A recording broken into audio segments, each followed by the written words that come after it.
Hi అండి, అందరూ ఎలా ఉన్నారు?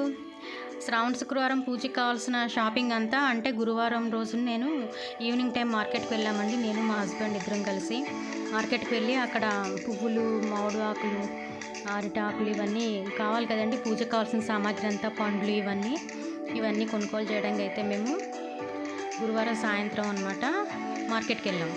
అక్కడంతా ఫుల్ రద్దీగా ఉందన్నమాట. చాలా రష్గా ఉంది. రేట్లు కూడా చాలా ఎక్కువ ఉన్నాయండి. కాకపోతే 2 రోజుల ముందర వెళ్తే కనుక మనకి రేట్లు అవి తక్కువగా ఉండేవి. కానీ కొంచెం నేను బిజీ ఉండడం వల్ల గురువారం నైట్ వెళ్ళి షాపింగ్ చేసుకుని వచ్చామన్నమాట. కావాల్సిన ఐటమ్స్ అయితే అన్నీ బాగానే దొరికాయండి. దొరకని వస్తువు అంటే ఏదీ లేదు. కలవప్పులు కూడా బాగా దొరికాయి అక్కడ. ఇంకా మామిడాకులు అవి కూడా బాగా ఫ్రెష్గా ఉన్నాయండి. అన్నీ తీసుకుని సామాన్ తీసుకుని ఇంటికి వచ్చాడు.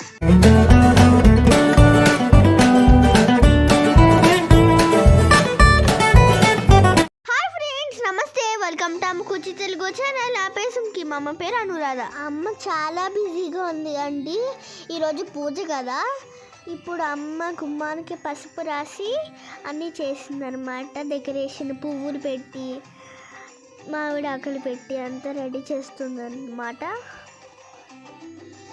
ముందుగా మనం శుక్రవారం అమ్మవారిని పూజ చేయడానికి ఒక పీట తీసుకుందామండి. దాని మీద శుభ్రంగా తుడిచి ముగ్గులు పెట్టి పీట పెట్టి ఒక గిన్నెలో బియ్యం పోసి దాని మీద మన అమ్మవారు కలశం పెట్టుకుని చీరాది కడతానండి నేనైతే. అందుకని చెప్పి 2 కలశానికి ఒకటి బింది, ఇంకొకటేమో కలశం చెంబు 2 కూడా పెట్టుకున్నానండి. కొంచెం అమ్మవారిని పెద్ద షేప్లో చేయడం కోసం అని చెప్పి, ఎత్తు ఎక్కువ ఉండాలని చెప్పి నేను అట్లా ఆ సైజుకి పెట్టుకున్నాను అనమాట.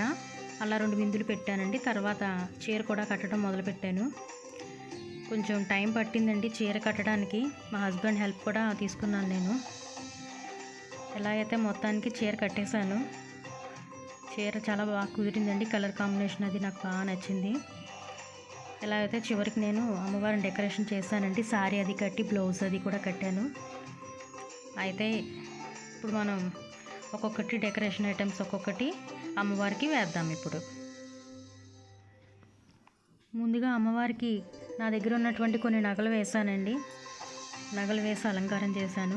కలవ పూలు కూడా అమ్మవారికి అలంకరించానండి. 2 పువ్వులు పెట్టాను. అటొక పువ్వు ఇటొక పువ్వును. అలంకారం అవుతోందండి. ఇంకాను అమ్మవారి ఫేస్ కూడా పెట్టానండి. కొబ్బరికాయ పెట్టి వెనకాల ముందరేమో అమ్మవారికి ఫేస్ పెట్టాను. తర్వాత అరటి ఆకులు, మొక్క, ఇంకా బంతి పూలు ఇవన్నీ పెట్టి డెకరేషన్ చేస్తామండి. అమ్మవారికి కావాల్సిన పూజ సామాగ్రి అంతా కూడా అరేంజ్ చేసుకున్నాము. అన్నీ పెట్టుకుని రెడీ అయ్యానమాట. ఇంకా పూజ చేసుకోవడం ఒకటి లేటు. కాకపోతే ఇంకా ప్రసాదాలు కూడా చేయాలి కదండి. అమ్మవారికి 3 ప్రసాదాలు కానీ 5 ప్రసాదాలు కానీ ఎవరి ఓపిక ఎవరి శక్తి కొలిది వాళ్ళు చేసి నైవేద్యం పెడతారండి ఈరోజు అమ్మవారికి. అందుకని నేను ఈరోజు 5 రకాల ప్రసాదాలు తయారు చేస్తున్నానండి.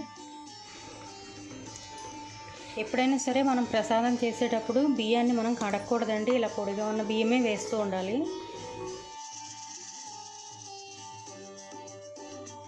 పరవన్నం ఒకటి చేశానండి. తర్వాత పులిహార ఒకటి, నిమ్మకాయ పులిహార ఒకటి చేశాను ప్రసాద నైవేద్యానికి.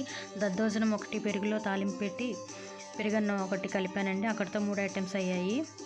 తర్వాత 4వ ఐటెం వచ్చేసి వడలు వేసాను అనమాట. గారెలు, మినపగారెలు. ఇంకో 5వ ఐటెం ఏంటంటే అమ్మవారికి పూర్ణాలు అంటే ఇష్టం కదండి. అందుకని పూర్ణాలు వేసాను అనమాట. ఇంకా అమ్మవారికి ప్రసాదాలు సిద్ధమైపోయాయి. అమ్మవారి అలంకరణ రెడీ అయిపోయింది. అమ్మవారి దగ్గర సామాన్లన్నీ కూడా రెడీ అయిపోయాయి. ఇంకా పూజకి రెడీ అయ్యామన్నమాట. నేను సుమ్కి కలిసి ఇద్దరం పూజ దగ్గరికి వచ్చాము.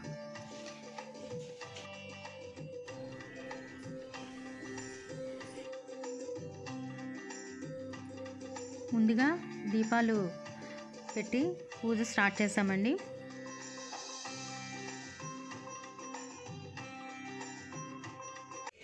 నమస్కారం అండి, అందరికీ శ్రావణ శుక్రవారం శుభాకాంక్షలు. అందరూ ఎలా ఉన్నారు? పూజ బాగా చేసుకున్నారా అందరూ? మేము కూడా ఇక అమ్మవారికి చీరాది డెకరేషన్ చేసి ఇవన్నీ అలంకరించి టైం పట్టిందని నాకు కూడాను. పూజ దేవత ఇప్పుడు స్టార్ట్ చేస్తున్నాను. చూడండి అందరూ. హాయ్ అండి. పూజకి తోరాలు కావాలి కదా, నేను అమ్మకి హెల్ప్ చేస్తున్నాను అనమాట. తోరానికి 9 పోచాలు వేయాలి. వేసాక పువ్వులు కానీ ఆకులు కానీ ఏమైనా ఉంటే దాన్ని కట్టి పూజ చేసుకునే వాళ్ళకి, ఇంట్లో అమ్మాయిలు ఉంటే అమ్మాయికి, అమ్మవారికి కట్టుకోవాలన్నమాట. ఫస్ట్ తోరాలు పూజ చేయాలి. సరే, మనం రెడీ చేసుకుంటున్నాం కదా, పూజ మధ్యలో చేయాల్సి వస్తుంది. అప్పుడు చెప్తాను నేను, నాకు అందివ్వు నువ్వు, ఓకేనా? ఆ ప్లేట్లో పెట్టు. మనం ఎలా ఏ విధంగా చేసుకోవాలో చూసి మనం కూడా మన ఇళ్లలో ఈ వ్రతాన్ని ఆచరిద్దాం.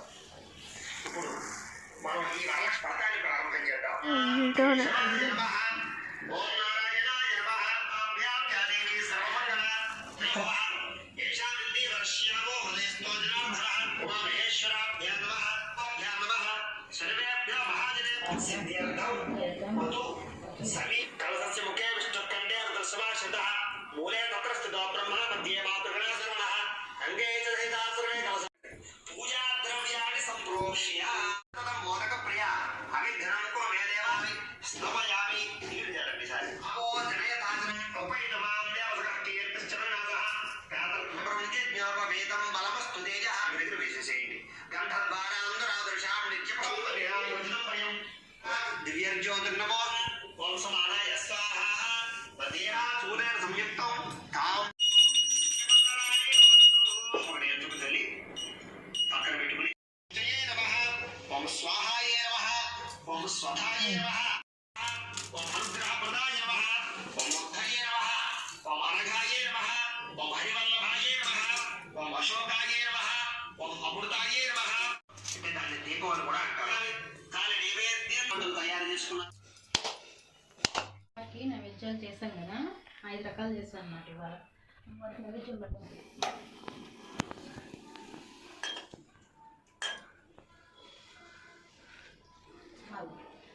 నీళ్లు చల్లండి. ఓం భూర్భువస్సువః తత్సవితుర్వరేణ్యం భర్గో దేవస్య ధీమహి ధియో యో ప్రచోదయాత్. సత్యం వర్తేన పరిశుంచామి. అమృతమస్తు అమృతోపస్త్రమసి. శ్రీ వరలక్ష్మీ పరాంబికా దేవ్యై నమో నమః. అవసరార్థం చిత్రాన్నసైతి క్షీరాన్నసైతి ముద్రఫలాన్ని నివేదయామి. హరిరసాన్ని నివేదయామి. నారికేళసైతి కదలీఫలాన్ని నివేదయామి. గుడోపహారాన్ని నివేదయామి. ఓం యానాయ స్వాహా. ఓం ఉదానాయ స్వాహా.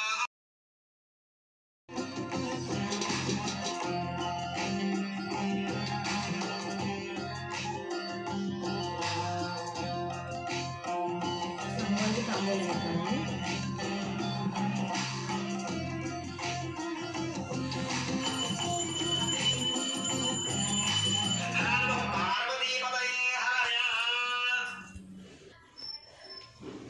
అక్షింతలు, పువ్వులు అమ్మవారికి.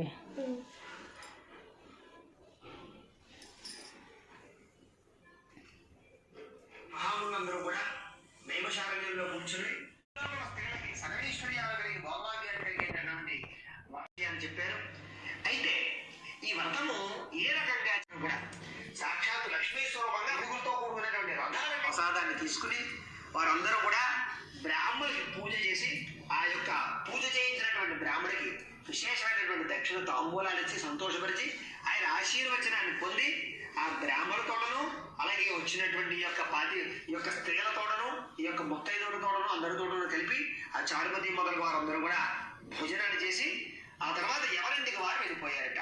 ఆ వెళ్ళిపోతూ ఈ యొక్క స్త్రీలందరూ కూడా ఆహా, చారుమతి వల్ల కలా మనకి ఇలాంటి సౌభాగ్యాలు కలిగాయి.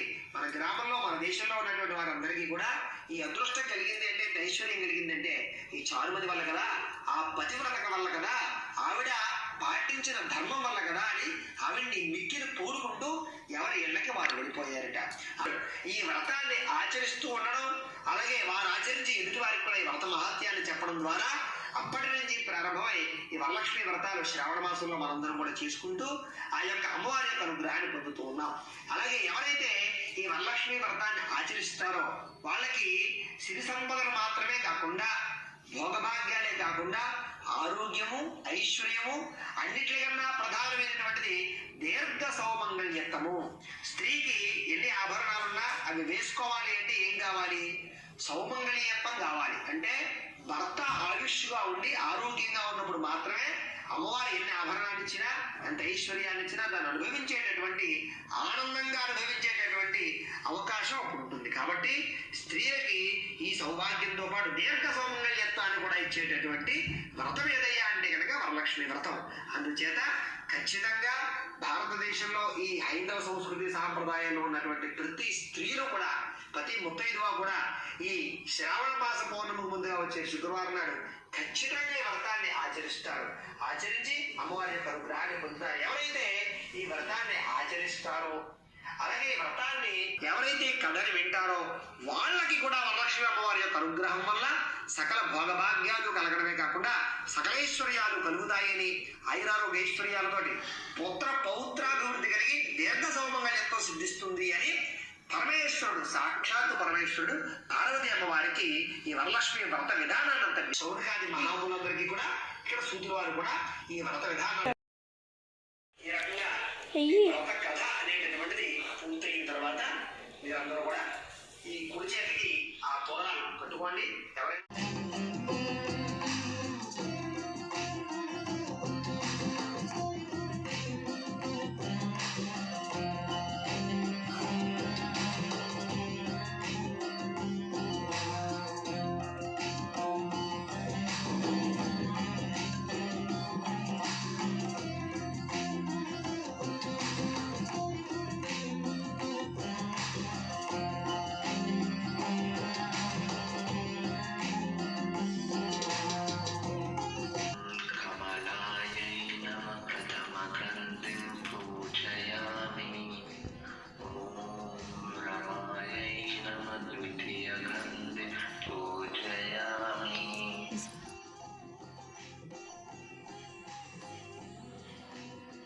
ఇవాళంతా ఉంచుకోవాలి, తోరం తీయకూడదు. రేపు స్నానం చేశాక తీసి తులసంలో వేయాలి, అప్పుడు దాకా తీయకూడదు.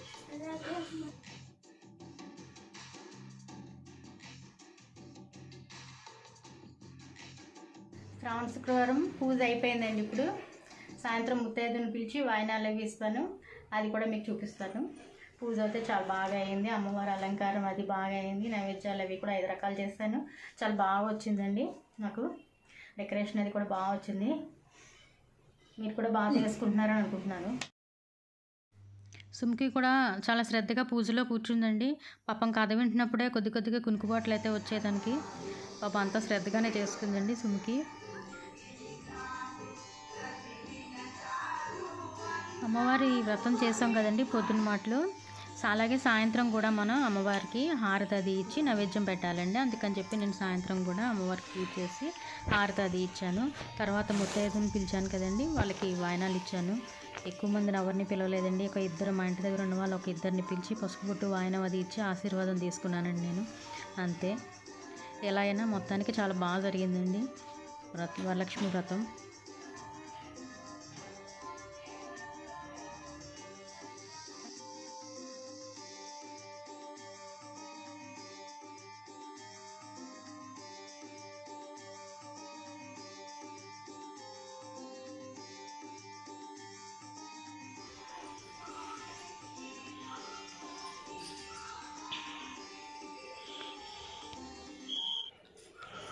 బాగా వ్యాపారంలో వృద్ధి చెంది మీరు మా ఇద్దరు ఎప్పుడైనా మంచిగా కొనుక్కుంటూ ఉంటారు. అంతే.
తర్వాత మా ఇంటి ఎదురుగా ఉన్న శ్రీదేవి గారి ఇంటికి వాయనం తీసుకోవడానికి వెళ్ళానండి. అక్కడ వారు కూడా అమ్మవారిని బాగా డెకరేట్ చేశారు.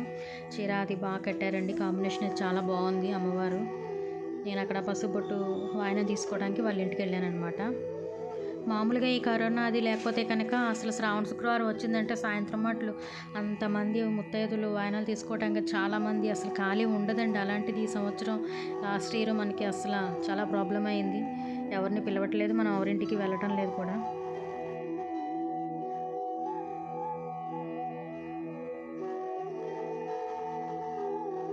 అమ్మాయి కూడా స్నానం చేయండి. మాకు మంచి చీర పెట్టాలి. తప్పకుండా. ఎలాగైతే ఈ శ్రావణ శుక్రవారం ఈ సంవత్సరం చాలా బాగా జరిగిందని మనం చెప్పుకోవాలండి. అందరికీ కనుక ఈ వీడియో నచ్చినట్లయితే లైక్ చేయండి, షేర్ చేయండి, కామెంట్ చేయండి, సబ్స్క్రైబ్ చేయండి ప్లీజ్.